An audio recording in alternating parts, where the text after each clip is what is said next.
C'est toujours avec ce même plaisir que je vous retrouve pour ce nouveau numéro de votre émission, le débrief sur la panafricaine Médian. Les pays africains et ceux européens entretiennent des relations politiques, économiques, sociales, militaires, entre autres, vieilles de plusieurs décennies.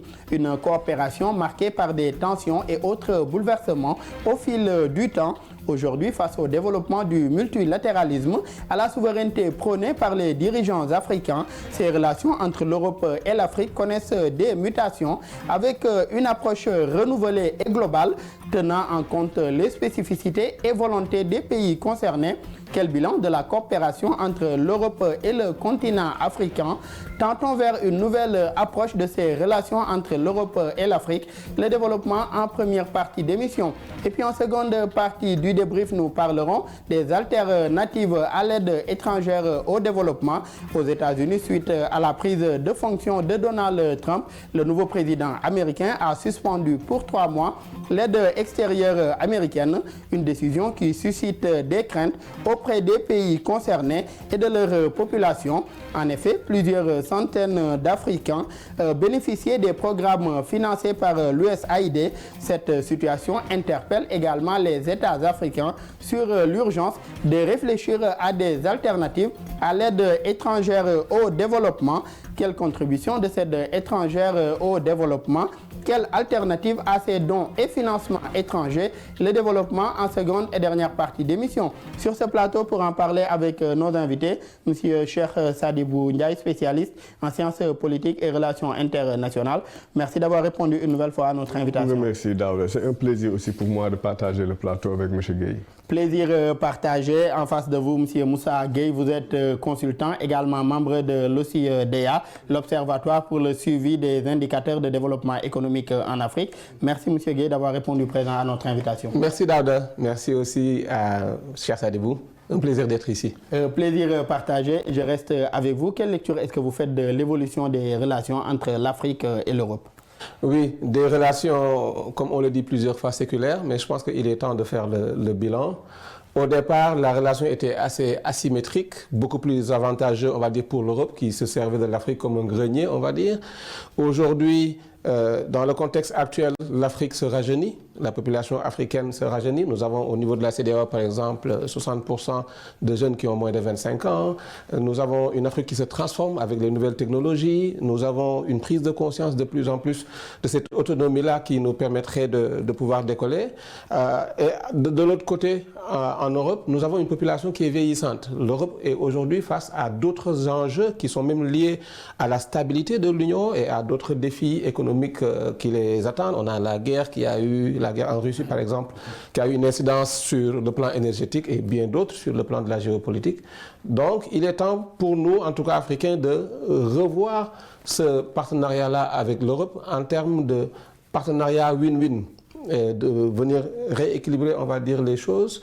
Aujourd'hui, nous avons le défi de l'employabilité, le défi de la relance économique, de l'industrialisation, et il est temps pour nous, peut-être en termes d'accords, par exemple, commerciaux, de revoir ces accords-là. Je donne un exemple de manière plus spécifique.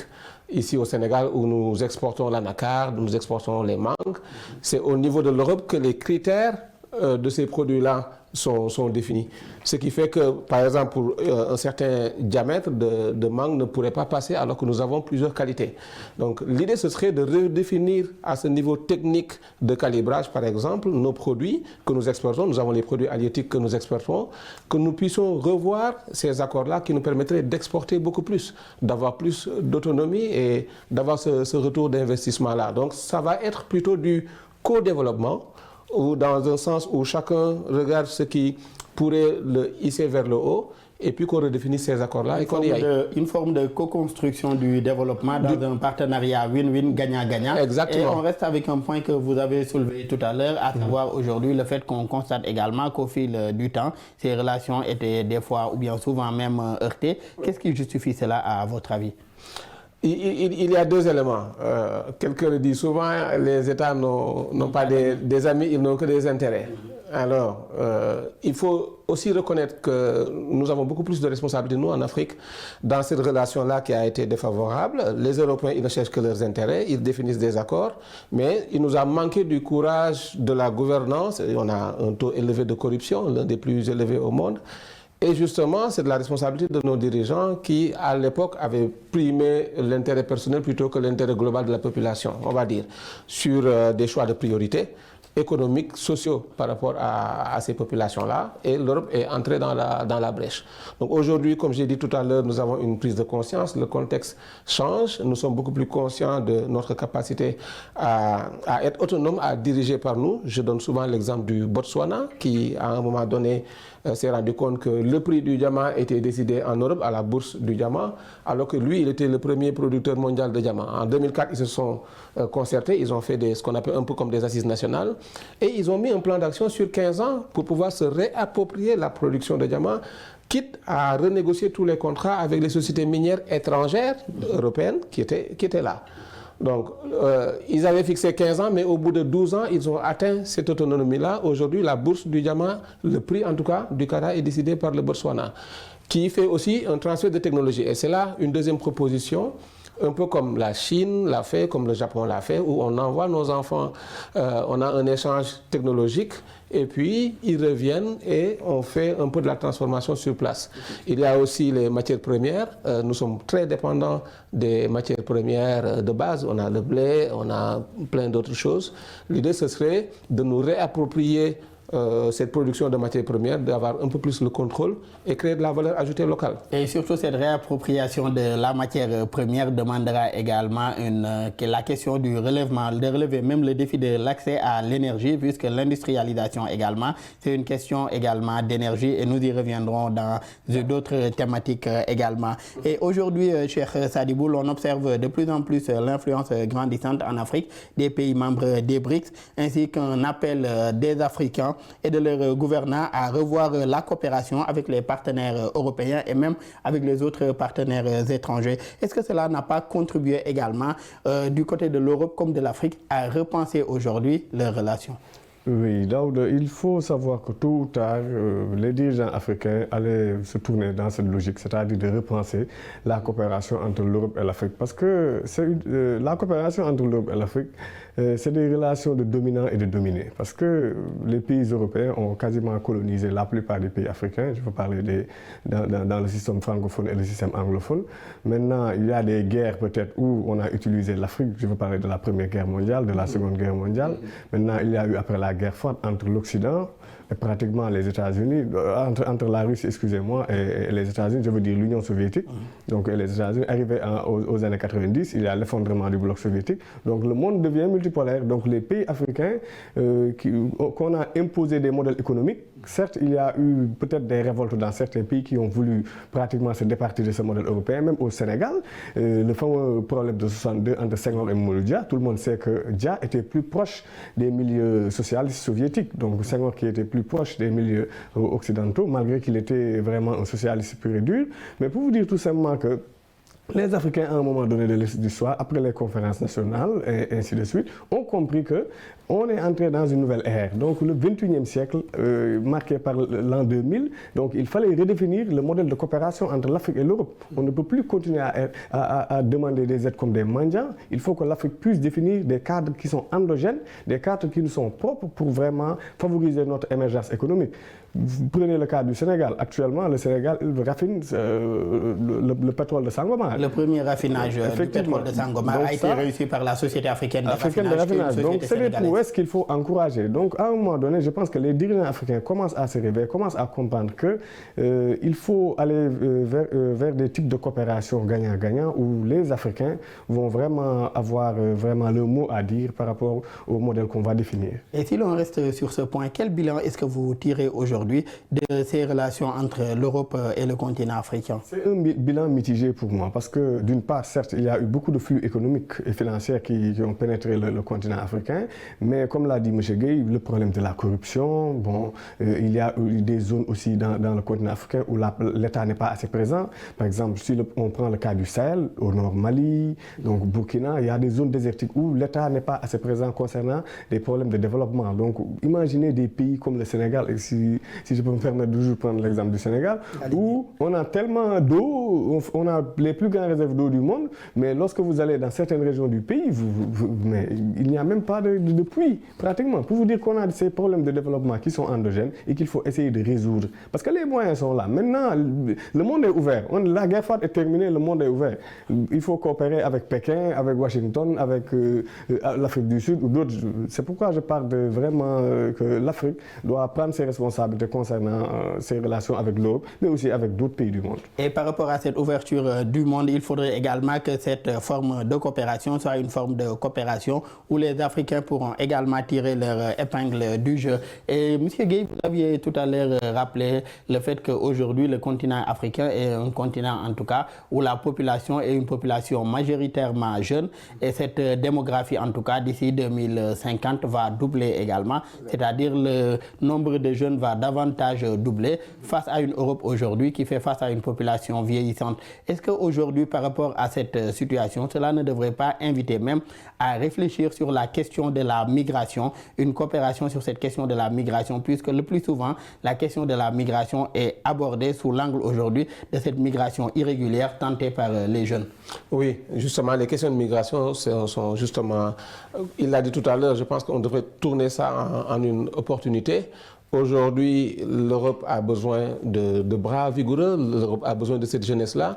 Donc ce qu'il faudrait, ce serait redéfinir les termes de cette migration-là, que ce soit une migration officielle, concertée, où l'Afrique aussi, qui doit faire face aux fuites de cerveau, puisse verrouiller à un certain moment avec une formule qui permettrait aux Africains de pouvoir aller librement travailler, produire de la richesse et revenir. Et comme ça, chaque partie, un peu, y voit les avantages. Une forme de migration circulaire, comme on le voit actuellement entre certains pays africains et leurs homologues européens. Voilà, parce que les demandes sont assez spécifiques par rapport à chaque pays. Aujourd'hui, on a l'exemple du Canada, qui a un besoin qui est assez spécifique sur des profils. Et ce serait de faire un profilage en termes de besoins en ressources humaines, mais concerté sur une durée, sur des accords. Par exemple, on pourrait faire signer à ces jeunes-là un contrat qui leur demanderait de revenir au pays et de ne pas rester. On voit souvent que quand il y a aussi une migration circulaire, on a des gens qui fuient, qui échappent à nos radars, entre guillemets. Donc l'idée, ce serait de vraiment encadrer ce déplacement-là. L'immigration, c'est l'immigration qui a fait le monde. C'est l'immigration qui a permis à l'Amérique de se développer. Donc c'est une question sociale, humaine, qu'on ne peut pas, naturelle, qu'on ne peut pas empêcher. Mais l'idée, c'est de mieux définir les bases pour que chacun puisse y trouver des avantages. Et selon vous, quelle doit être aujourd'hui la posture de ces pays européens face à l'appel croissant de ces pays du Sud à un multilatéralisme plus équitable? Ce serait de revenir à une certaine réalité. On a l'impression des fois, quand on entend les dirigeants européens, on a l'impression qu'ils ignorent un peu la réalité qui nous touche. L'exemple des BRICS, aujourd'hui, devrait leur servir de leçon, où le monde est multipolaire, comme il l'a dit. Et l'idée, ce serait de se rendre compte que l'Afrique est aujourd'hui debout. L'Afrique veut prendre son destin en main. L'Afrique a ses ressources et l'Europe n'est plus seulement demandeur. Il y a la Chine, il y a la Russie, et c'est de se rendre compte que les réalités du marché ont changé et que maintenant il faut négocier. D'ailleurs, quand on voit un peu le discours de Macron, des fois qui peut choquer, mais on sent qu'il revient à une certaine humilité parce qu'il se rend compte que nous avons besoin de l'Afrique.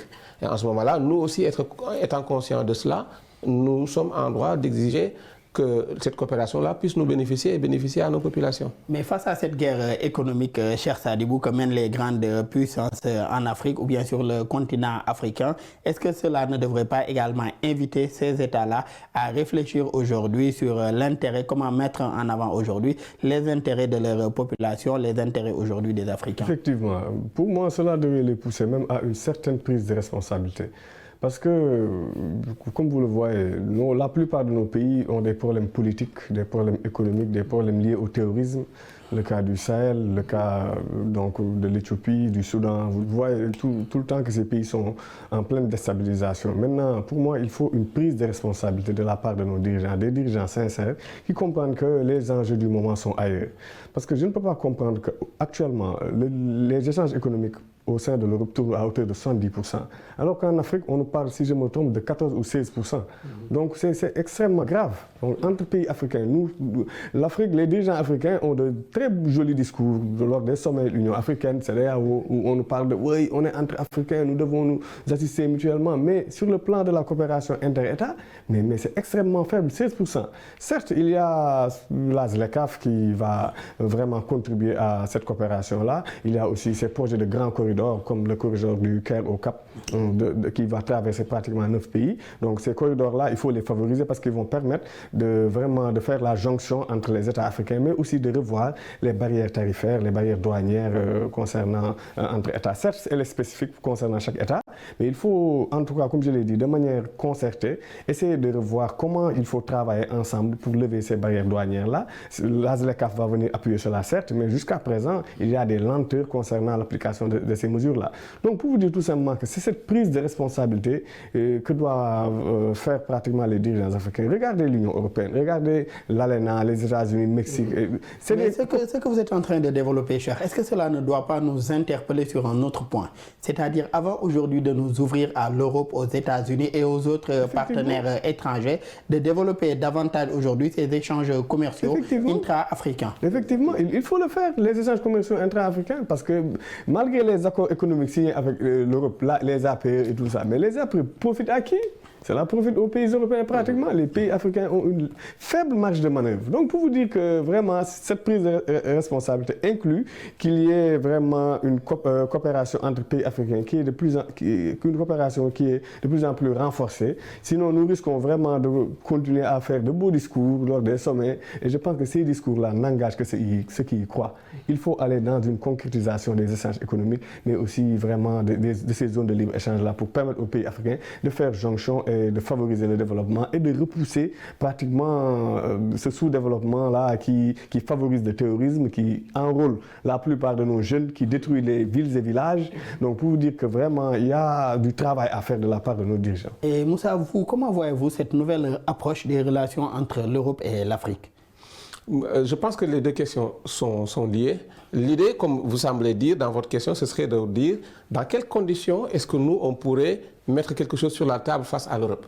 Ce serait déjà de nous renforcer entre nous. Il a parlé du ZLECAf. Et je prends l'exemple de la CEDEAO encore, c'est un marché de 400 millions d'habitants, mais c'est 40% de pauvreté. Donc les défis sont majeurs. C'est aussi, on a un PIB de 700 milliards de dollars, il y a moyen de renforcer ce PIB-là. On a des géants au niveau de la CEDEAO comme la Côte d'Ivoire, le Nigeria, le Ghana. L'idée, ce serait de nous mettre ensemble et, comme il l'a dit, enlever ces barrières douanières-là qui nous permettraient dans un premier temps, entre nous, d'avoir les reins solides pour nous tourner vers l'Europe et proposer quelque chose. Ce ne serait plus le Sénégal ou la Côte d'Ivoire qui allaient négocier avec l'Union européenne, ce serait la CEDEAO. En tout cas, évidemment, il faudrait que la CEDEAO, qu'on puisse refondre les textes et se repositionner sur la mission originelle de la CEDEAO. Et une fois que nous sommes forts entre nous, là, nous pouvons nous tourner vers les partenaires internationaux. Ce serait une bonne condition. Et ce que vous dites donc demande à redynamiser ces communautés économiques régionales-là qui existent sur le continent. Exactement. Nous avons des initiatives. On a l'OADA, par exemple, qui était une belle initiative qu'il faut renforcer, mais il faut traduire, comme il le dit, pour l'harmonisation du droit des affaires en Afrique. Il faudrait aller beaucoup plus loin que ça en termes de volonté politique et d'actes posés qui permettent un libre-échange, que je puisse vendre mon kétiak en Côte d'Ivoire sans qu'entre le Mali et la Côte d'Ivoire, au niveau des frontières, que je puisse subir des tracasseries financières, parce que nos chauffeurs le disent souvent. Ce serait vraiment d'aller à l'action et de pouvoir après je suis sûr qu'au bout de quelques temps, on serait tellement fort que ce serait plutôt les Européens qui viendraient et nous, on imposerait nos conditions. Parce que l'avenir de l'Afrique, l'avenir du monde se trouve en Afrique. Je rappelle que le produit que vous avez cité tout à l'heure, le kétiar, c'est du poisson séché aujourd'hui, vendu au Sénégal et dans d'autres pays à travers surtout la zone ouest africaine. Exactement. Et Sadibou, comment veiller entre l'Europe et l'Afrique à une coopération en matière de développement économique, social et même en termes de sécurité, tout en respectant aujourd'hui le principe de souveraineté aujourd'hui de ces États, puisque c'est une expression qui revient souvent, surtout avec les dirigeants actuels du continent. Ce sont des jeunes qui souvent prônent une certaine souveraineté de leur État. Je vais commencer même par cet aspect-là concernant les coopérations sécuritaires entre l'Europe et l'Afrique. Donc l'Afrique prône la souveraineté. Si je prends par exemple l'exemple des cas de l'AES, c'est des pays qui ont subi des coups d'État liés certes à des vagues de terroristes qui ont voulu s'emparer de plusieurs grandes villes de ces pays-là. Donc il y a eu des militaires qui sont venus au pouvoir, qui ont vu que l'aspect sécuritaire manquait dans ces pays-là. Donc la coopération sécuritaire qu'il y avait entre ces pays et les pays de l'Europe, je vous parlais du G5 Sahel, qu'il y avait il y a quelques années, une coopération militaire qu'il y avait entre ces pays du G5 Sahel et les pays européens, on a vu que ces coopérations ont éclaté parce que tout simplement, ces pays-là du Sahel réclamaient tout simplement une certaine souveraineté et ont vu en la présence, par exemple, de la France et des autres alliés européens, une présence qui finalement est devenue une occupation. Donc ces pays ont voulu prendre une certaine autonomie, une certaine souveraineté et ont demandé tout simplement à ces pays de quitter leur sol pour pouvoir eux défendre vraiment leur propre territoire avec leurs propres moyens. Certes, jusqu'à présent, il y a des couacs, mais n'empêche, il y a des avancées. Donc pour éviter de revivre la même situation que ce que vous avez cité tout à l'heure entre certains pays européens et les pays de l'AES,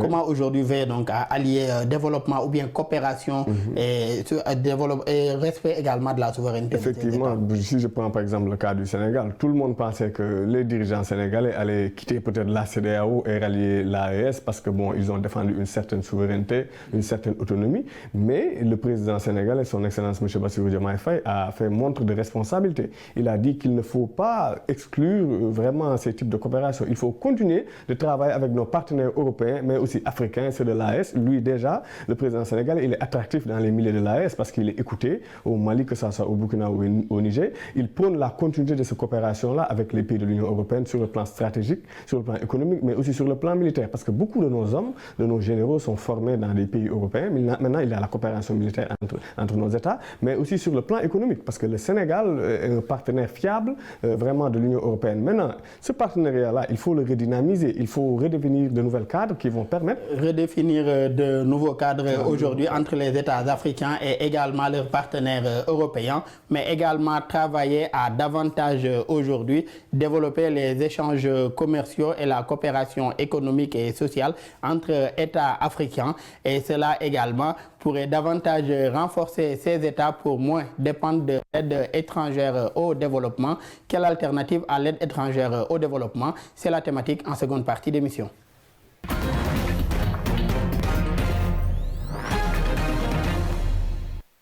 Bienvenue à cette seconde partie de votre émission Le Débrief. Cher Sadibou, l'aide au développement désigne l'ensemble des ressources fournies aux pays pauvres dans le but déclaré de favoriser le développement économique et d'améliorer le niveau de vie de leurs habitants. Selon vous, quelle contribution aujourd'hui de l'aide étrangère au développement au niveau des pays africains? Surtout ces pays-là dits pauvres. Oui, vous le savez, Daouda, en Afrique, les IDH les plus faibles du monde pratiquement se trouvent en Afrique. Les indices de développement humain qui sont pratiquement les plus faibles se trouvent dans les pays sahéliens, donc dans les pays du continent africain. Donc pour vous dire que l'aide au développement, le public au développement qui entre en Afrique pose problème. Pose problème d'abord pour son orientation. Où est-ce que cette aide est orientée concernant que ce soit les infrastructures, sur l'économie, sur l'industrie ou autre? Mais jusqu'à présent, on voit que cette aide publique-là tarde à vraiment concrétiser la plupart des projets qu'on nous a annoncés de manière grandiose sur le sol africain. Si je prends le cas, par exemple, de la Grande Muraille Verte, c'est un excellent projet qui a fait ses débuts. C'est vraiment...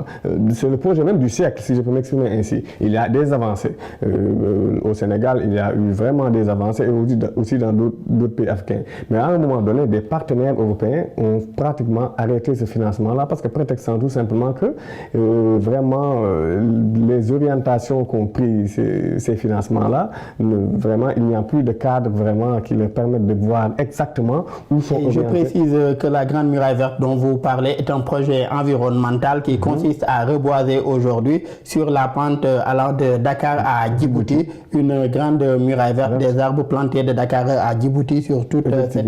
Donc c'est un projet du siècle, c'est un projet qui peut marquer définitivement son empreinte sur le monde. Mais jusqu'à présent, il y a des lenteurs en tout cas concernant ce projet-là. Donc pour vous dire que ça soit dans le domaine économique ou dans d'autres secteurs, en tout cas l'aide publique au développement vraiment actuellement prend du retard et vraiment elle mérite d'être revue et d'être critiquée parce que comme je le dis tantôt aussi, la corruption avec la plupart de ces dirigeants qui sont dans ces pays, qui s'accaparent par exemple de cette aide publique-là, qui les détournent. Et aujourd'hui, lorsque un État ou un chef d'État tente de vraiment redresser la situation et de mettre des sanctions, mais il y a une certaine propagande, une certaine manipulation de la part d'acteurs politiques qui sont dans ces États-là, qui osent défendre ces détournements de deniers publics. Donc moi, ce sont ces aspects-là que je ne peux pas comprendre. Donc certes, ce n'est pas l'objet même de notre débat, mais pour vous dire tout simplement qu'il y a beaucoup de secteurs qui vraiment touchent cette aide publique au développement. Si vous voyez le cas de l'USAID actuellement qui est pratiquement suspendu pour 3 mois par Donald Trump, c'est grave. Donc, imaginez... Nous reviendrons tout à l'heure sur cette décision américaine et comment en tout cas certains États tentent d'y trouver des solutions. Aujourd'hui, cette aide étrangère au développement ou l'aide au développement peut se manifester sous forme de prêts à des taux préférentiels, de dons également ou bien même d'annulation de la dette pour ces pays pauvres. Selon vous aujourd'hui, une aide au développement peut-elle sortir aujourd'hui ces pays dits pauvres de la pauvreté? Oui, il y a un grand penseur qui le disait que la notion même d'aide au développement est paradoxale en elle-même parce que on voit qu'il y a des conditions dans l'octroi de ces aides-là et dans ces conditions-là, l'Occident évidemment y trouve son compte, il y a des taux d'intérêt, la structure même de l'aide n'est pas avantageuse par rapport à ceux qui bénéficient de cette aide-là. Et l'autre élément, c'est que ça nous maintient dans un certain asservissement, ça nous maintient dépendants, ça c'est le deuxième élément. Troisième élément, cette aide-là n'est pas souvent, comme il le disait tout de suite, n'est pas souvent adaptée à nos réalités, en tout cas à notre sens inné des priorités. Aujourd'hui, vous avez une aide de l'Union européenne, supposons sur les énergies, ils peuvent être beaucoup plus axés sur les énergies fossiles, alors que nous, notre priorité aujourd'hui, c'est l'énergie renouvelable parce que nous avons les conditions et tout cela. Donc, ils vous prêtent, ils vous donnent ces conditions et vous êtes obligé d'accepter. Et ça vous maintient dans un certain asservissement qui fait que pour déployer vos propres ailes, ça peut être très compliqué. Donc, l'idée ici, ce serait de redéfinir les conditions de cette aide-là, ne plus l'appeler aide et même parler de coopération économique qui soit viable par rapport à nous. Sur cette redéfinition que vous proposez, certains penseurs d'ailleurs, une bonne partie de cette aide ne parvient pas directement aux acteurs locaux, aux principaux bénéficiaires, ce qu'a d'ailleurs rappelé tout à l'heure Cheikh Sadibou, ce qui soulève des questions cruciales sur la transparence et la gestion même de ces fonds. Est-ce que cela ne devrait pas inviter à une réforme de cette aide au développement? Donc tout ce qui est bonne gouvernance. Il faudrait d'abord donc, je veux dire, les mesures économiques doivent être accompagnées, doivent se faire concomitamment aux mesures institutionnelles. Aujourd'hui, nous avons besoin de renforcer le système de nos institutions en termes de gouvernance, de transparence, de redevabilité. On en parlait tout à l'heure. L'idée, ce serait de restructurer nos États, nos institutions, qui permettrait d'avoir une lecture très claire et ça pourrait même attirer encore plus la confiance des investisseurs-là et de leur dire, écoutez, voilà, nous, notre système de gouvernance, c'est très clair, nous avons ces règles-là et si vous voulez que nous puissions travailler ensemble, ce serait dans les meilleures conditions. Donc l'idée, ce serait d'abord nous de faire un diagnostic, de restructurer, de nous mettre un peu dans les standards, on va dire, internationaux, avant de pouvoir aller à la table des négociations.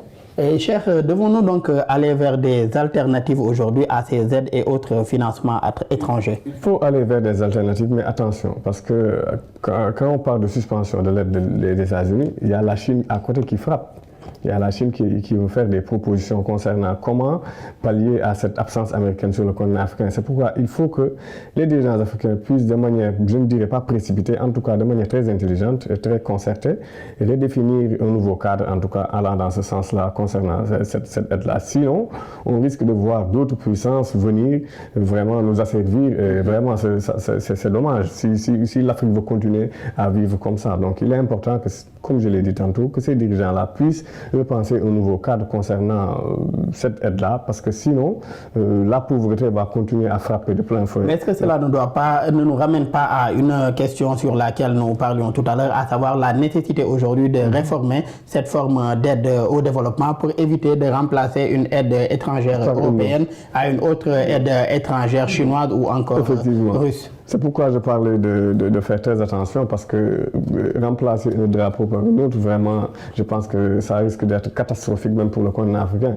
Dès lors, vraiment, il est urgent pour moi-même de se concerter et de voir comment pallier à cela. Mais, Daouda, pour moi, ce qu'il faut soulever aussi concernant cette aide publique-là, cette aide au développement, c'est que comme je l'ai dit tantôt, les pays africains doivent prendre des responsabilités concernant surtout nos ressources. Bon, je ne peux pas comprendre des pays qui ont des milliers de tonnes d'or. Imagine, les pays du Sahel ont annoncé que bon, maintenant ils commencent à avoir des réserves d'or qui leur sont propres. Donc, mais des pays qui ont des tonnes d'or, du pétrole, du gaz, mais qui n'arrivent pas à satisfaire ces besoins-là au niveau de la population, qui attendent des aides pour combler peut-être ces déficits-là. Donc pour vous dire qu'il y a une prise de responsabilité, en tout cas qui est nécessaire de la part de nos dirigeants. Sinon, vraiment... Mais est-ce que également, cher, l'exploration, d'abord il y a la phase d'exploration avant d'en arriver à l'exploitation de ces ressources. Est-ce que également ces phases d'exploration et d'exploitation de ces ressources extractives et autres ressources naturelles ne coûtent pas cher à nos États, et ce qui fait que peut-être qu'ils fassent recours à d'autres organisations ou bien d'autres mêmes institutions beaucoup plus puissantes qui puissent avoir les conditions requises pour pouvoir mener à bien ces phases-là. Pourquoi je parle d'échange de technologie? Il faut envoyer nos jeunes dans ces pays-là, qu'ils soient formés. La Chine, qui a fait sa révolution en 1949, ne s'est pas levée un jour pour avoir des centrales nucléaires ou une bombe atomique. La Chine a envoyé tous ces jeunes en Russie, aux États-Unis. Les Indiens ont fait la même chose. Donc, les Japonais aussi, la même chose, qui ont subi 2 bombes, Hiroshima et Nagasaki, en 1945. Donc, nous, Africains, on a même cette capacité-là actuellement. Parce que même sur le sol africain, il y a des jeunes qui sont formés dans les plus grandes universités du monde. Il faut prôner le retour et les mettre dans des conditions qui vont leur permettre de définir des cadres qui vont permettre d'utiliser. Et veillant aussi à ce que les différents contrats, en tout cas signés, prennent en compte cette question de transfert des technologies pour qu'aujourd'hui, ces jeunes également de ces pays africains soient formés par rapport à ces besoins du marché de l'emploi dans ces pays-là. Allez-y, Moussa. Mais surtout sur la mobilisation des ressources, c'est extrêmement important. Une façon de nous réapproprier nos ressources et de les gérer. Nous avons la ressource humaine qu'il faut pour ça. Mais il y a aussi les réformes fiscales. Aujourd'hui, le tissu économique de nos pays est constitué à 90% au minimum du secteur informel. Donc l'idée, ce serait peut-être d'élargir, de pouvoir aider à la formalisation de ce secteur informel-là, pour pouvoir élargir l'assiette fiscale et faire rentrer énormément de ressources. Ça aussi, c'est un axe sur lequel on peut s'appuyer. Aller vers une généralisation aujourd'hui de... Et même revoir les exonérations là, concernant les grandes multinationales qui sont sur le sol. Exactement. Et pouvoir les rediriger. Je parlais du Botswana, justement, pouvoir faire de la préférence nationale par rapport à ces jeunes qui prennent des initiatives sur le plan local pour développer l'industrie locale. Et leur faire les capitaines d'industrie sur le plan fiscal, exactement, créer ces champions-là. Et après, nous ouvrir au reste du monde. Et il y a aussi 3 leviers qui font perdre énormément d'argent aujourd'hui à nos États, à savoir la corruption, les flux financiers illicites et également le détournement de deniers publics. Est-ce que également aujourd'hui, maîtriser ces 3 leviers et également ériger en modèle de gouvernance la transparence et la droiture ne pourrait pas constituer une alternative crédible aujourd'hui à cette forme d'aide au développement? C'est la seule alternative, j'ai envie de dire. On l'a réussi au Rwanda. On a l'exemple du Rwanda où le premier, après la réconciliation nationale, le premier chantier, c'était éradication de la corruption. aujourd'hui, un jeune Rwandais, et on apprend ça aux élèves dans les écoles primaires et tout ça. Et donc, on le dit, c'est un crime. Aujourd'hui, un jeune ne pense même... C'est un crime carrément qui est très puni. Et justement, on en revient un peu au laxisme de nos dirigeants où il n'y a presque pas de punition, ce qui fait que l'impunité est là. Les gens, la corruption a atteint un niveau incroyable. Et il faudrait prendre des mesures. Je pense qu'avec le vent de changement que nous vivons, il est temps, c'est le contexte actuel pour insuffler ce dynamisme-là et éradiquer la corruption, ou en tout cas, si on ne peut pas l'éradiquer, faire reculer cette corruption-là. Ce serait un signal fort pour moi pour pouvoir prétendre à plus. Et cher, selon vous, comment maîtriser ces trois leviers-là, à savoir cette question de la corruption, des flux financiers illicites, à savoir tous ces fonds africains qui quittent le pays pour aller vers des paradis fiscaux, et également la question du détournement des deniers publics? Oui, surtout, moi, j'aimerais même m'appesantir sur cela, le détournement des deniers publics, comme l'a dit M. Gueye, mais c'est ahurissant. En Afrique, le taux de détournement des deniers publics en Afrique, si on vous donne les chiffres, vous n'allez pas y croire. Donc, pour vous dire qu'il y a des mesures fortes qui vont prendre concernant ce domaine-là, parce qu'on ne peut pas comprendre que des sommes puissent s'approprier vraiment des deniers qui vont peut-être investir dans des hôpitaux, des écoles, et puissent après marcher librement dans ces pays-là ou voyager, aller un peu partout dans le monde. Je pense qu'il faut criminaliser cela concernant le cas du Sénégal. Certes, dans les autres États, il y a peut-être des méthodes qui ont été mises en place, mais lorsque vous voyez les grands États comme la Chine, c'est criminalisé. Dans d'autres pays, là, en Russie, c'est la même chose. Donc au Sénégal, il faut, je pense, avec ce vent du changement-là, comme l'a dit M. Gueye, que les autorités puissent être fermes par rapport à ces gens, à cet aspect-là. Il faut être ferme concernant les deniers publics. Parce que ces deniers publics-là doivent être investis dans le développement. Et comme je le dis tout souvent, le développement, c'est satisfaire les besoins primaires. Donc, voilà, satisfaire ces besoins primaires-là. Donc, on ne peut pas comprendre qu'à Fongolimbi, les gens aient des problèmes pour avoir accès à l'eau et demain, ça puisse détourner 50 milliards et après puisse avoir ces griots qu'on chante un peu partout. Ça, c'est impossible. Pensez-vous aujourd'hui que la criminalisation que vous abordez tous les deux soit assez dissuasive aujourd'hui pour efficacement lutter contre ces détournements de deniers publics ou bien même ces flux financiers? Il faut utiliser beaucoup de leviers, mais il faut criminaliser, certes. Il y aura des dialogues. Il y a la méthode là, j'ai oublié le nom, mais en tout cas des pourparlers entre ceux qui font cela, donc et la justice. Il y aura peut-être des pourparlers pour des médiations. La médiation pénale. C'est ça le terme, médiation pénale, et d'autres, c'est ça le terme. Donc, mais pour moi, je reste ferme, je reste dans ma position. Il faut criminaliser les détournements de deniers publics. Et le détournement de deniers publics, à côté également, il y a les ressources naturelles, nous le rappelions depuis tout à l'heure. L'Afrique également est un continent où le sous-sol est très riche en ressources naturelles et autres ressources extractives. Comment une meilleure gouvernance de ces ressources naturelles également pourrait contribuer aujourd'hui au développement de ces États africains? Oui, ça entre en droite ligne de la redéfinition des termes de la coopération, justement, dans la gestion de ces ressources naturelles-là. Parce que comme vous le dites, nos États malheureusement n'ont pas les moyens financiers pour faire de l'exploration, de l'extraction et de la production, de la transformation de ces produits-là. Mais il faudrait s'inscrire pour moi dans une dynamique à long terme avec un plan très bien. L'idée, ce serait, je vais donner encore l'exemple du Botswana, où on se dit on va faire un plan sur 20 ans, sur 30 ans. Les 10 premières années, ce serait le transfert de technologie. Il nous faudrait avoir dans 20 ans des jeunes qui soient capables de faire ces explorations-là, d'être formés dans les autres pays. Donc la dynamique coopération internationale, mais sur la base de nos capacités à pouvoir nous réapproprier à long terme ces ressources-là, de pouvoir les gérer. Et c'est vraiment des mesures parallèles, mais qu'il faut faire en même temps. Il y a des priorités partout, des besoins partout. L'idée, ce serait d'enclencher au moins cette dynamique-là pour pouvoir nous réapproprier la gestion de nos ressources. Et en faire aussi bénéficier nos populations. Et par rapport à la gestion de nos ressources, souvent les ressources également issues de ces exploitations ou de l'exploitation en tout cas, de ces ressources extractives et autres ressources naturelles. Pour le cas du Sénégal par exemple, il y a ce qu'on appelle un fonds intergénérationnel également, voilà, qui est prévu à cet effet pour aujourd'hui financer des projets de développement et même de formation aujourd'hui pour les générations futures. C'est-à-dire une part aujourd'hui de ces fonds issus de ces ressources, voilà, vont servir également les générations futures. Oui, il faut saluer nos institutions qui ont légiféré à ce niveau-là. Nous, justement, au niveau de l'OCDEA, nous avons cette dynamique de gestion du contenu local. Nous avons eu beaucoup d'initiatives dans ce sens-là pour pouvoir déjà informer les populations sur ces choses-là. et puis que l'on puisse s'approprier, avoir une culture nationale qui nous permet de savoir que ça, ce sont les ressources. J'aime bien cette citation-là qui dit que cette terre ne nous appartient pas, elle nous a été prêtée par les générations futures, elle nous a été prêtée par nos arrière-petits-fils et qu'il faudrait donc en prendre soin. Nous devons la restituer également aux générations. Nous devons voilà, c'est les générations futures qui nous l'ont prêtée et nous devons en prendre soin. Et l'idée, ce serait de voir quels sont les mécanismes qui nous permettent, sans aliéner évidemment cette coopération internationale dont on a besoin, on ne peut pas vivre en autarcie, mais où on est centré population, où on est centré retour d'investissement et où on est centré aussi transformation de nos matières premières. Et c'est là que je salue la SAR qui a raffiné le premier baril il n'y a pas longtemps. Il faudrait qu'on continue dans cette dynamique-là et dans tous les autres secteurs miniers.